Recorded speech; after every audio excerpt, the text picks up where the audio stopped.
noite, meus irmãos. A gente recebeu um comunicado de que o pastor Ernesto não estaria presente por algum problema de saúde, que eu não sei o que é, mas depois a gente vai se informar, não é? Ore por ele.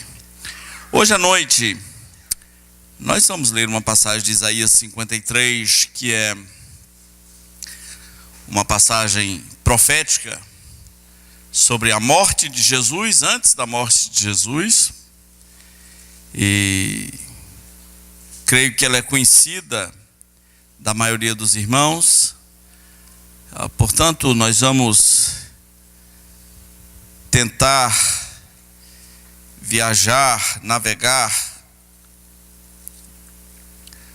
mais em questões sobre as quais nós não atentamos muito nessa passagem. Às vezes um texto conhecido pode ser um problema, porque ele é tão conhecido, é tão automático, é tão mecânico para nós às vezes, que nós acabamos repetindo, passando adiante, sem pensar realmente no significado de algumas linhas, de algumas frases. Isaías 53. Quem creu em nossa pregação? E a quem foi revelado o braço do Senhor? Pois foi subindo como renovo perante ele, e como raiz de uma terra seca. Não tinha aparência, nem formosura. Olhámo-lo, mas nenhuma beleza havia que nos agradasse. Era desprezado e o mais rejeitado entre os homens, homem de dores e que sabe o que é padecer. E como um de quem os homens escondem o rosto, era desprezado, e dele não fizemos caso. Certamente ele tomou sobre si as nossas enfermidades e as nossas dores, levou sobre si. E nós o reputávamos por aflito, ferido de Deus e oprimido. Mas ele foi traspassado pelas nossas transgressões e moído pelas nossas iniquidades, e o castigo que nos traz a paz estava sobre ele, e pelas suas pisaduras fomos sarados. Todos nós andávamos desgarrados, cada um se desviava pelo caminho, mas o Senhor fez cair sobre ele a iniquidade de nós todos. Ele foi oprimido e humilhado, mas não abriu a sua boca. Como cordeiro foi levado para o matadouro, e como ovelha muda perante os seus tosqueadores, ele não abriu a sua boca. Por juízo ao opressor foi arrebatado, e da sua linhagem quem cogitou?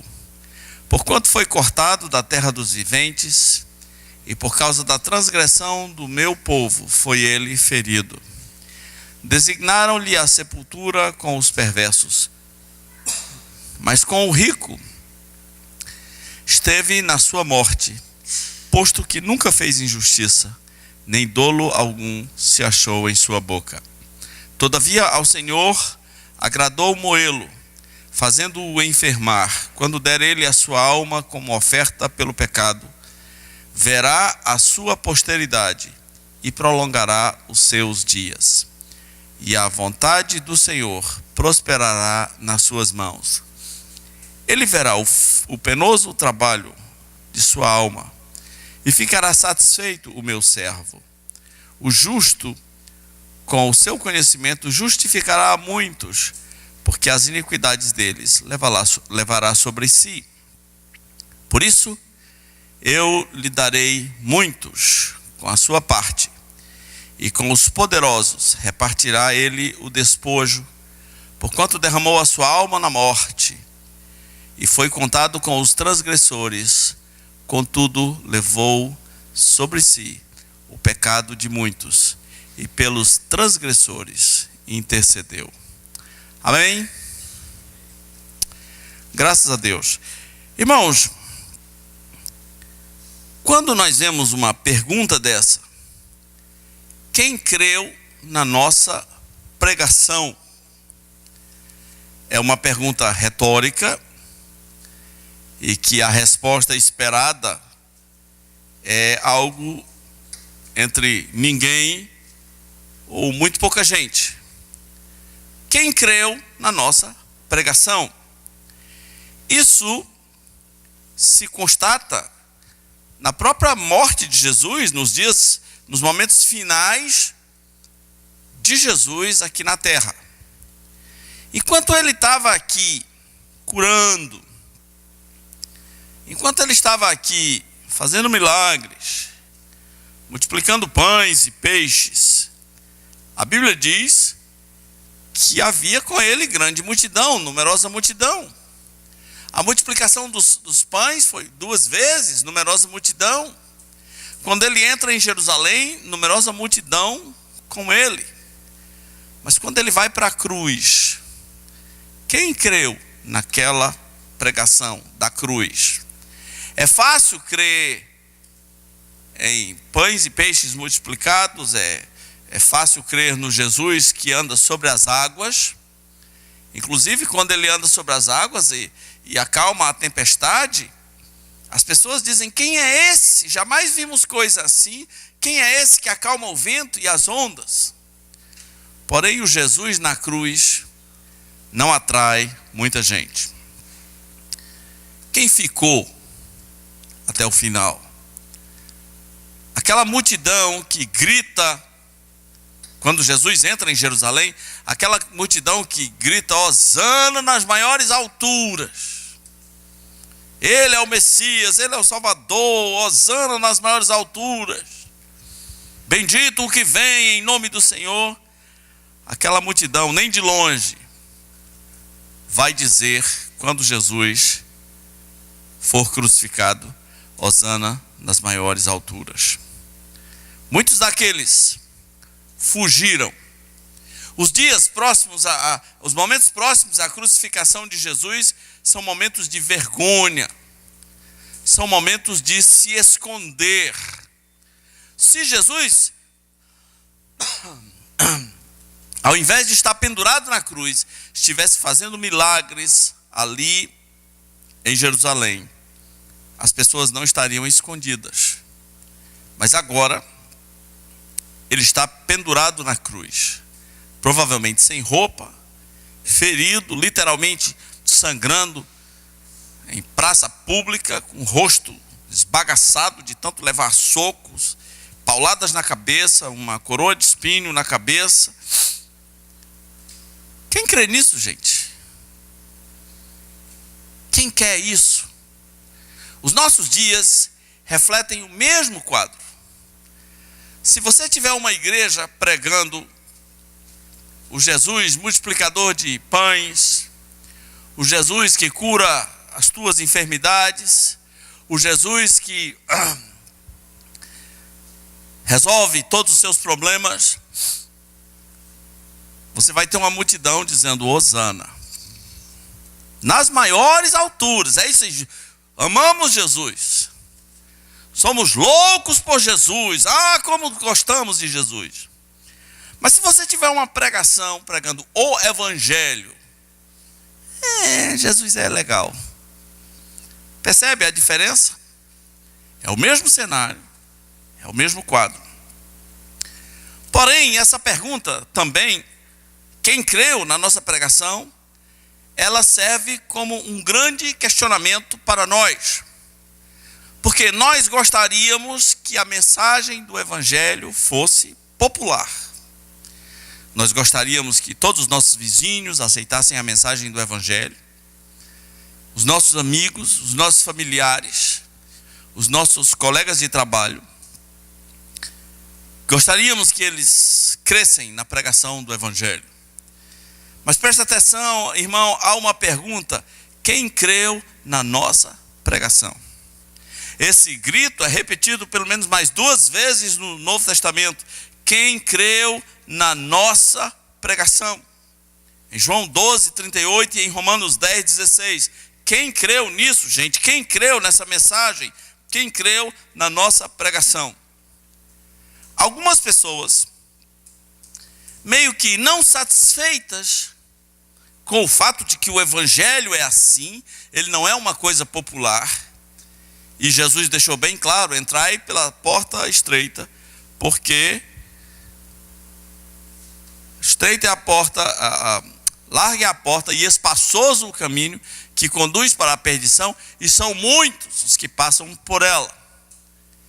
E estreita é a porta e apertado o caminho que conduz à vida eterna, e são poucos os que passam por ela. Nós gostaríamos que fosse o contrário, que o caminho da salvação fosse o caminho largo, mas não é. Continua sendo o caminho estreito. Então, pela nossa frustração, nós podemos fazer coisas mirabolantes para que a resposta à pergunta, quem creu na nossa pregação, para que a resposta seja muita gente, todas as pessoas creram na nossa pregação. Irmãos, não vai acontecer. Muitas vezes tornamos a mensagem do evangelho qualquer coisa, menos a mensagem do evangelho. Outro dia eu vi uns pastores gravaram um vídeo, e o pastor queria chamar as pessoas para um culto que ele ia ter lá. Então ele procurou um ribeiro, um igarapé, mas bem nojento, mas bem sujo mesmo. E o que ele fez era uma mistura de igarapé com lama. E ele entrou no igarapé e ele saía, ele diz: olha, eu estou atolado na lama, perceba, eu estou atolado na lama, mas nesta sexta-feira nós vamos estar oferecendo aqui este sabão vai tirar você da lama. Isso é o evangelho. Isso não pode ser o evangelho. Agora, faz mais sucesso do que um judeu nu pendurado na cruz. Porque se eu perguntar a você, quem creu no sabão que tira toda a lama, você acha que a resposta é muitos ou poucos? Muitos. As pessoas querem saber onde é que tem um negócio do sabão aí, eu quero. Há mais de 20 anos atrás eu fui abordado por uma senhora no Nordeste. Me abordou numa fila de banco. Disse: me diga uma coisa, vocês vendem aquele óleo lá? Vocês têm para vender? Há mais de 20 anos atrás, alguém me abordou, queria comprar óleo. Por quê? Porque o óleo deve fazer alguma coisa. É fácil crer no óleo, mas quem creu na nossa pregação? Meus irmãos, você é desafiado hoje a responder assim: você crê na pregação do evangelho? Quando você crê, não é você que insiste. Eu vejo às vezes nas igrejas tradicionais e não tradicionais um grande defeito, que é meio que converter as pessoas à força, por melhor que seja a intenção. Imagina que alguém, um amigo nosso, começa a frequentar aqui por um tempo, mas não tomou uma decisão, está frequentando, está ouvindo. É uma questão de tempo para que alguém o aborde e faça a pergunta fatal: e aí, rapaz, quando é que tu vai? Quando é que tu vai se converter? Ai, tu não vai se converter, não. Ixi, né? E pressão, e pressão, e pressão, e pressão, e pressão, e pressão. Não vai não, é? Uhum. Aí ele diz: eu vou, né? Não é assim que funciona às vezes? Depois que ele supostamente se converter, aí vem a segunda pressão. E aí, quando é que tu vai batizar? Batizou ainda não?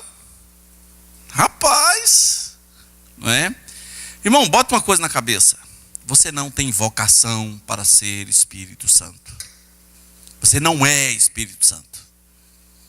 Você não é. Paulo disse: olha, nós temos esse tesouro depositados em vasos de barro, para que a glória seja de Deus. A glória sempre será de Deus. Pregue o evangelho. Creia no evangelho. Não creia em metodologias, não creia no pregador, creia apenas no evangelho. No passado, as grandes cruzadas evangelísticas do tipo Billy Graham, que eu gostava muito, os apelos eram atendidos por milhares de pessoas. Milhares de pessoas vindo à frente. Uma boa pregação, um bom ambiente, uma boa banda, um coral de primeira. Aquele apelo demorado, milhares vinham. A decepção estava quando as pessoas voltavam naqueles lugares para saber onde estão esses milhares de convertidos. Eu acho interessante a maneira como o evangelho foi pregado no dia de Pentecostes. Pedro cria na pregação do evangelho. E ele cria que ao pregar o Espírito Santo faria uma obra. E é importante a gente notar que Pedro não fez um apelo como nós conhecemos. Isso é de dar um nó na cabeça, né? Pedro não disse, agora eu vou dar um momento para vocês, todos vocês que querem aceitar Jesus hoje à noite. Ele não fez. Eu não estou dizendo que é errado fazê-lo, estou dizendo que ele não fez. Então, se ele não fez, como é que se converte em 3.000? Não é interessante isso? Se ele não fez o apelo, como é que se converteram 3.000 pessoas? Alguém fez o apelo. E foram as próprias pessoas. O apelo foi às avessas. Não foi o pregador que fez o apelo. Foram as pessoas. A mensagem foi tão certeira, foi tão poderosa, que as pessoas chegaram e disseram, e o que a gente tem que fazer? Não é lindo isso? Não é poderoso demais isso? As pessoas chegaram para Pedro e disseram, eu entendi o que eu tenho que fazer. Qual foi a resposta de Pedro? Qual foi? Qual foi? O que Pedro respondeu? Vocês nunca leram Atos? Meus irmãos, eu não estou acreditando que vocês não sabem o que Pedro disse. Pedro disse assim, cada um de vós se arrependa e seja batizado. Só isso. Né? Só isso. Ele só disse isso. Cada um de vós se arrependa e seja batizado. E naquele dia foram batizados 3.000 pessoas. Um apelo ao contrário. O povo fez apelo. Irmão, você crê que quando você prega o evangelho, é o Espírito Santo que vai fazer uma obra? Creia nisso. E nunca trate Jesus na promoção. Nunca venda Jesus como se vende sabão. Apresente o evangelho. Sim, pouca gente vai crer. Porque a pergunta é retórica. Quem creu na nossa pregação? Quem creu? Isaías está descrevendo uma visão. Ele diz, olha, ninguém creu. Ninguém foi revelado o braço do Senhor. O braço do Senhor é a obra do Senhor. E isso tem que ser revelado. Quando Pedro disse, tu és o Cristo, o Filho do Deus vivo, Jesus disse, não foi carne e sangue que te revelou. Foi meu Pai, é o Pai que revela. A mensagem do Evangelho é pregada e o Pai revela.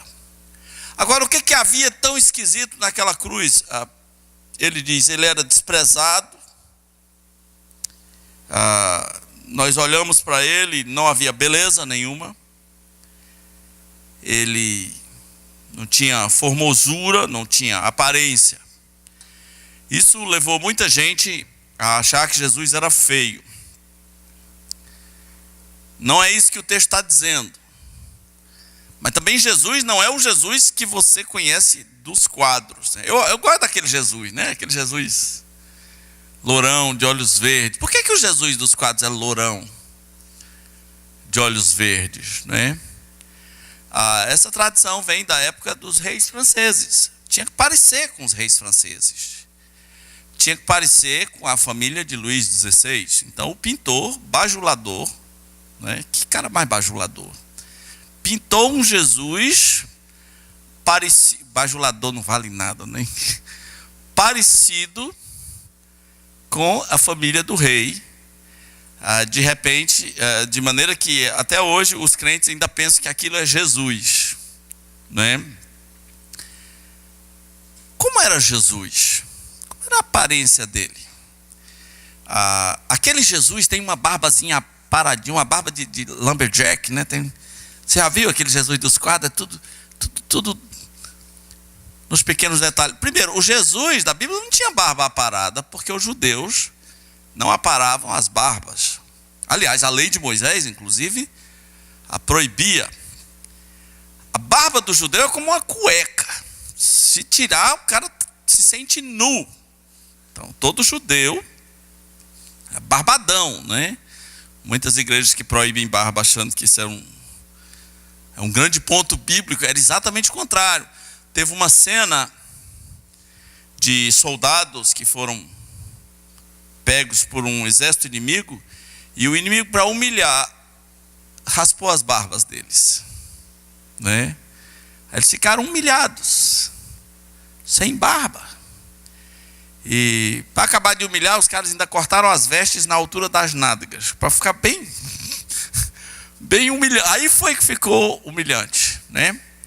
Foi tão humilhante que os caras se esconderam num certo lugar, porque eles não tinham coragem de entrar na cidade. Aquele Jesus dos quadros tem uma barba muito legal. Que aparência tinha Jesus? Ele tinha a aparência dos seus conterrâneos. Imagine como seria um judeu do primeiro século, da região de Jesus. Judeu tem nariz grande, né? Então Jesus, se seguiu a genética, tinha, né? É fácil ver que judeu tem nariz grande. Vai pegando. Rafinha Bastos, Luciano Huck, a descendência toda não escapa ninguém. Diz que uma das missões da mãe do judeu, diz: meu filho, seu nariz é lindo, seu nariz é bonito.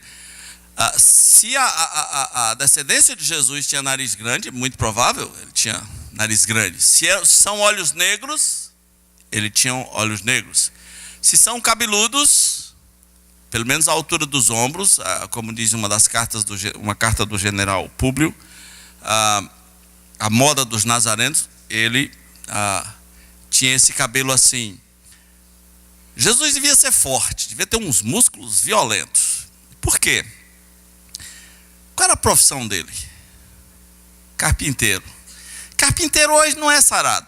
Por quê? Porque carpinteiro vai serrar uma tábua, hoje tem a serra elétrica, né? Vai furar um buraco, tem a furadeira, né? Tem a lixa, hoje tudo é elétrico. Na época de Jesus, carpinteiro malhava, né? Tudo tinha que ser feito à mão. Ele devia ser um homem, pelo menos de uma estrutura muscular muito forte. Tem um hino antigo do cantor cristão, eu achava engraçado, que dizia assim: como é tão singular Jesus, esbelto e muito gentil. A música fala que Jesus era esbelto. Pela lógica, ele era esbelto, né? Andava tanto. E a dieta do Mediterrâneo e daquela região é muito boa. Mas o que isso tem a ver com Isaías 53? Era um homem sem aparência, sem formosura, tão feio que a Bíblia diz era comum que as pessoas desviam o rosto. Se tem uma regra de interpretação que todos nós precisamos aprender, é a seguinte: contexto é tudo. De que situação Isaías está falando? De Jesus pendurado na cruz.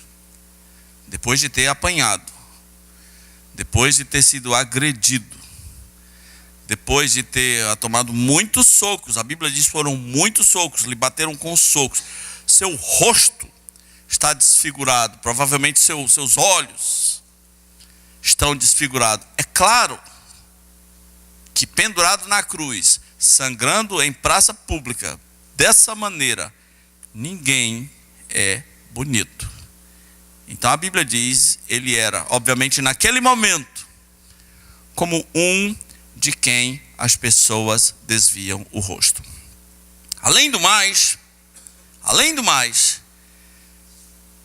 para os padrões judeus, uma pessoa que estivesse enfrentando aquilo, era uma pessoa maldita. Vocês conhecem a citação?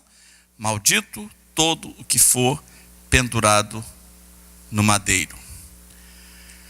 Não deu para os judeus aceitarem que aquele era o seu Messias. Se você quiser saber como é hoje entre os judeus, do mesmo jeito. Se você chegar em Israel e perguntar em alguma cidade judaica típica, o que você já ouviu falar sobre Jesus? Eu disse, Jesus, não. Algumas pessoas, uma vez eu ouvi falar, era um líder, o quê? Um general? Assim, nesse nível.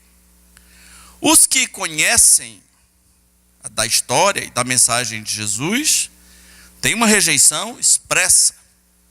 Jesus entre os judeus é chamado por um apelido muito típico, é chamado de Yasca. Nós conhecemos o calendário como antes e depois de Cristo. Como será que os judeus tratam isso? Se muitos deles se eles não reconhecem que Jesus é o Cristo, muitos deles nunca nem ouviram falar de Jesus, como é que será que eles tratam o calendário? Simples. Existe o calendário hebraico, e essa era dos últimos 2000 anos, eles não chamam de depois de Cristo, eles chamam de era comum. Toda vez que você ouvir um judeu falar em era comum, se refere a esses últimos 2000 anos depois de Cristo. Meus irmãos, ninguém creu na pregação.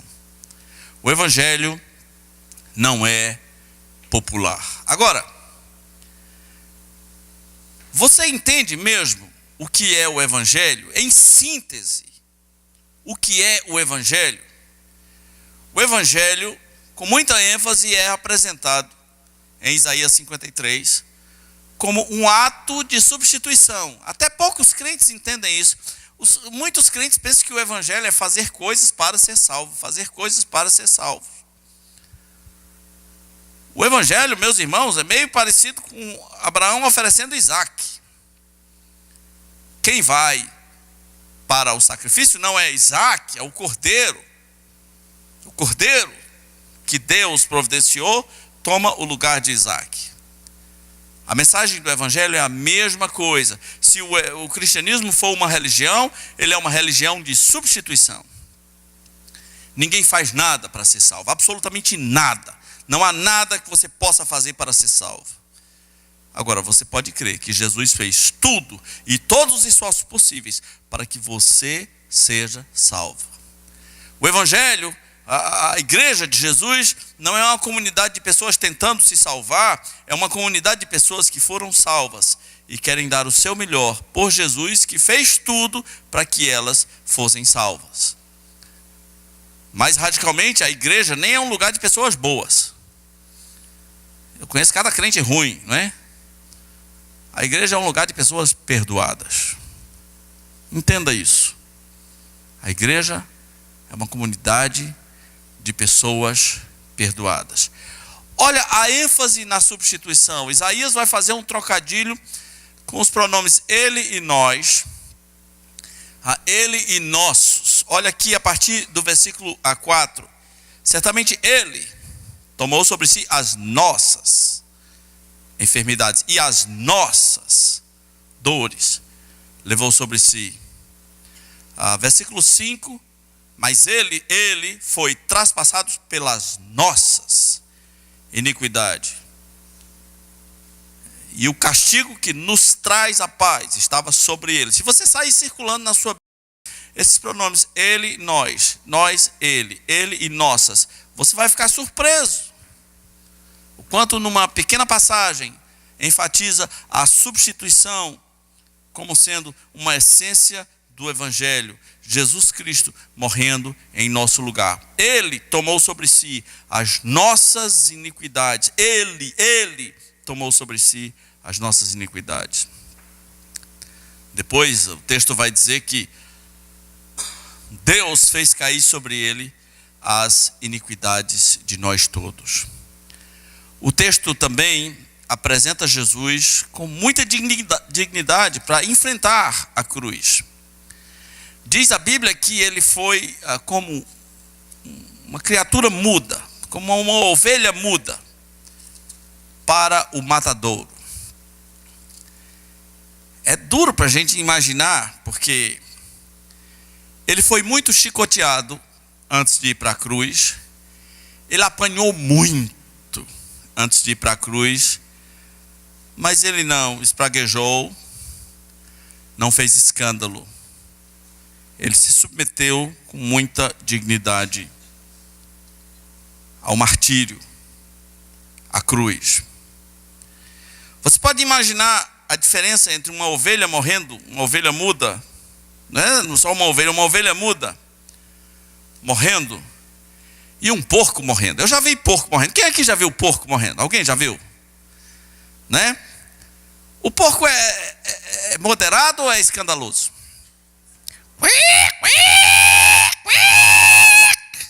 Né? Parece que o porco sabe que vai, mas tem um bicho mais escandaloso do que porco. É horroroso o que o porco faz, é um escândalo horrível. Mas Jesus Cristo simplesmente não abre a sua boca, ele é levado como uma ovelha muda para o matadouro. Muita gente tem pegado porções de Isaías 53 que lhe agradam. Por exemplo, ele tomou sobre si as nossas enfermidades, então nós não podemos ficar doentes. Gente, que coisa mais pateta, que coisa mais besta. Em primeiro lugar, porque nem na Bíblia é assim. Na Bíblia pessoas nascem, envelhecem, adoecem e morrem. A Bíblia diz, Paulo fala para Timóteo das suas enfermidades no estômago. Timóteo é o pastor. E o que Paulo diz para ele? Timóteo, impõe a mão aí nessa enfermidade, repreende aí o demônio da gastrite. Não, ele fala, toma um pouco de vinho aí, rapaz. Não toma só água, toma um pouco de vinho. Tem muita gente pensando, vinho é bom, né, para o estômago. Epafrodito, a Bíblia diz, adoeceu e quase morreu. Normal acontecer, normal as pessoas adoecerem. Mas também na vida daqueles que creem, isso não é real. Você conhece alguma pessoa que não adoeça? Agora é interessante, quando os líderes dessas pessoas, quando seus filhos adoecem, onde eles levam seus filhos? Na igreja ou na Unimed?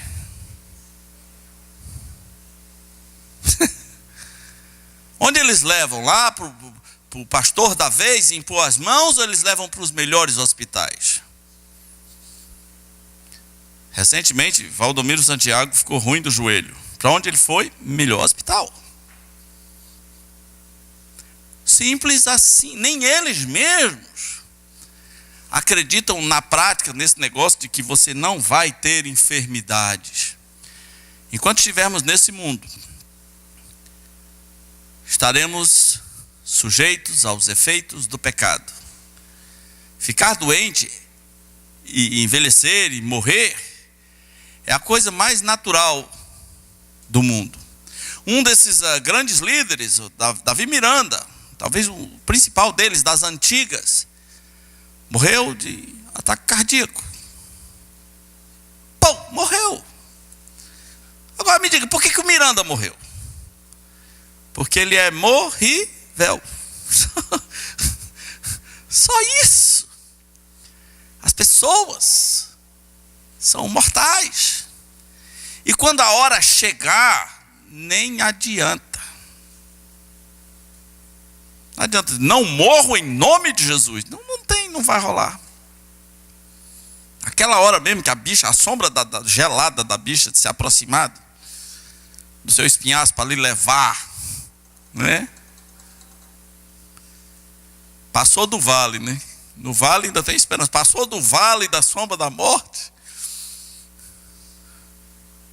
ultrapassou a sombra e entrou no próprio reino da morte.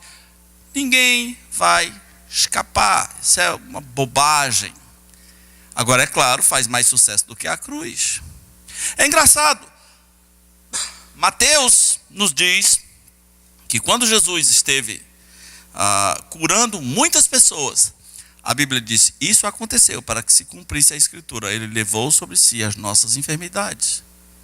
Essa palavra não estava lá para que isso seja repetido pelos séculos dos séculos, mas para que se cumprisse em Jesus os sinais de que ele é o Cristo. João disse, na verdade, fez Jesus muitos outros sinais que não estão escritos nesse livro. Esses, porém, foram registrados para que saibais que Jesus é o Cristo. Como é fácil crer em qualquer coisa que desvie a atenção do Cristo pendurado na cruz. O resto do texto é um show de profecias. Prevê Jesus crucificado com os ímpios, prevê a sepultura de Jesus, mas a coisa mais fascinante, aliás, o texto até prevê que Jesus seria solteiro, né, que ninguém compartilharia da sua linhagem, mas o que é mais fascinante é que a Bíblia diz que um dia, aquilo que ele estava fazendo, ele verá o fruto. Olha comigo, versículo 11. Ele verá o fruto do penoso trabalho da sua alma e ficará satisfeito. O meu servo, o justo, com o seu conhecimento, justificará a muitos, não a todos, mas a muitos, porque as iniquidades deles levará sobre si. Por isso, eu lhe darei muitos como a sua parte, e com os poderosos repartirá ele o despojo, porquanto derramou a sua alma na morte. Foi contado com os transgressores, contudo, levou sobre si os pecados de muitos, e pelos transgressores intercedeu. Irmãos, é maravilhoso saber que Jesus Cristo eficazmente salva os seus escolhidos. 2 vezes diz que ele vai salvar muitos, não todos, a muitos. Na ceia, Jesus disse, esse é o sangue da nova aliança, derramado em favor dos pecados de muitos. Como é que eu entro para esses muitos?